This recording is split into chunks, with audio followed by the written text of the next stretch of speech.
social media CPC this week, and people think that's ridiculous, a social media CPC, but as I say on the course, it isn't. Social media pervades every aspect of life, and as you see in the course, it can affect lots of aspects as professional drivers, not least from everybody going around videoing everything these days, and obviously bad driving or even just mistakes end up bloody online. It seems sometimes everybody's mistakes are online. I see why people do it. Like, actually, it's interesting actually, because you get a lot of people think that people like Trucker Tim have made easy money. It's not easy money. To get to the level he's at, he will have put huge amounts of work into that. I was the original vlogging lorry driver back in 2009, and it was only ever a hobby for me. I never got massive. I got moderately big for the time. I mean, because there was nobody else doing it back then as well, so it was easy to get noticed. I love when I'm waving. I'm like a politician. Where was I going with that?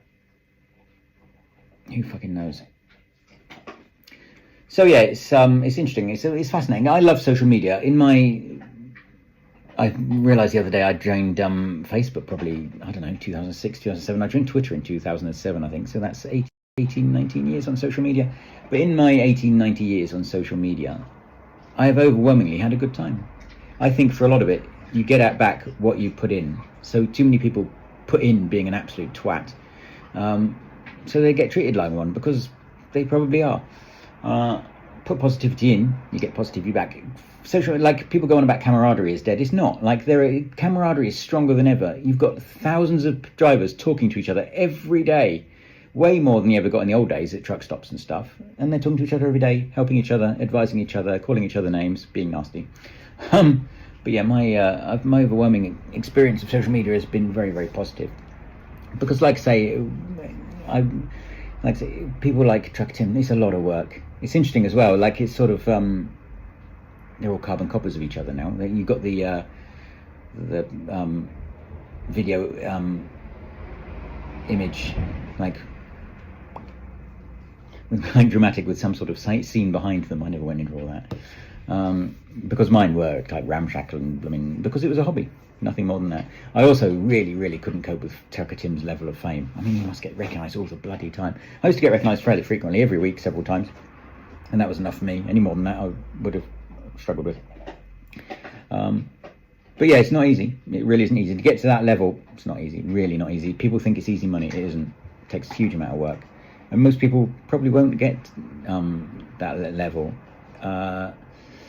because not only does it take a lot of work, but you've got to have people connecting with you.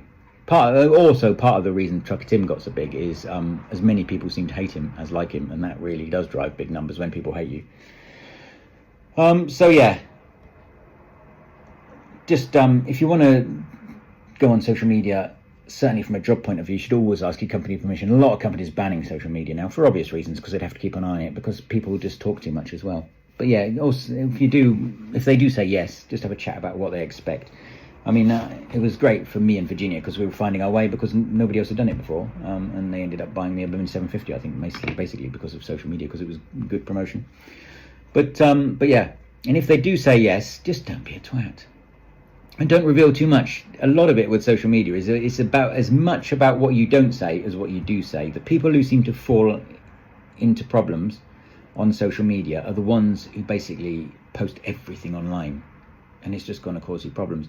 The only time I came unstuck with social media, it was when I was the transport manager at Virginia, and they told me like it wasn't working and to look for another job. So I posted about. So I ended up posting about that on social media, which upset Virginia, quite rightly too. I mean, they had a point at the time. Yeah, so the only time I put too much on social media, it all came a bit unstuck, and it ruined a relationship that I really valued at the time with Virginia. But thankfully, it's repaired again now. I talk to them and stuff, so it's been repaired. But yeah, that's just an example of how you just, when you put too much online, you just bloody cause problems for yourself. So yeah, because and lots of people are out there to try and make you come unstuck as well. I mean, there are people out there looking for any way they can to bloody stick the boot in. But, as I say on the course as well, I've had a fair few people over the years, not many actually, surprisingly few people who hate me. I know like a lot of the YouTubers and stuff constantly talk about my haters. like they're some sort of superstar. I didn't have any haters. I had one or two people. I had one bloke that basically set up about 20 different Twitter accounts to keep bloody being weird at me. He wasn't even abusive. Sometimes he was weirdly I love you and stuff. But yeah, in my 17, 18 years on social media, I know full well there have been times I've been in the same room as people who slag me off online and they've never said a word to my face. In all those times, no one has ever said a word to my face. And that pretty much sums it up. The people who are whingers and bloody slag you off. If you've not got the balls to say it to my face, I'm not going to take any notice. You shouldn't be taking notice anyway. That's the other thing as well. People slag you off and call you names and stuff, thinking they're upsetting you. They'll even say sometimes, "Oh, I've upset you," and this and the other. It's like, you haven't. I've been on social media, like I say, for 18, 19 years. You're not going to upset me. A comment's not going to upset me. I like it. People, somebody was saying about being upset the other day on my Facebook page. But when people have a go at me and stuff, or am rude about me, that makes great content. I just screenshot it and post it, because people think it's going to upset you. No, it's not going to upset me. It's going to make me happy, because it's those sorts of posts drive engagement mad. So yeah, that's it. So yeah, just ask your company permission. I've waffled on a bit too much here. Ask company permission and just be careful about what you post. That's all there is to it, really. It's a great tool. It's a fantastic tool. Several of my jobs have come about because of social media. I've had breakdowns help because of social media. You got Pete White there. He's got Fix My Truck Online now, which is basically a social media powered repair and help service, which is a fantastic idea, and so on and so forth. And also tomorrow we are launching my lorry driver subscription, where for $6.99 a month you'll get one driver CPC per year. You get me organising your calendar in regards to driver CPCs. I'm not going to be there for all of your calendar, and discounts on merchandise, and my buying's not working today, and what was I going to do? Merchandise. Oh, and subscriber exclusive videos. So I'm not going to be one of these people who charges you and just occasionally in return posts the odd video or a picture.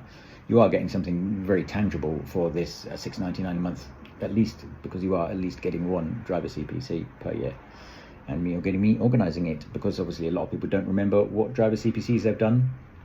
So that's what I'm going to be there for. I'm going to tell you when you're doing your CPC and what module you're doing. So yeah, for $6.99 a month, which is a bit of a bargain actually. So watch out for that tomorrow, and good day to you. Have a lovely weekend, one and all.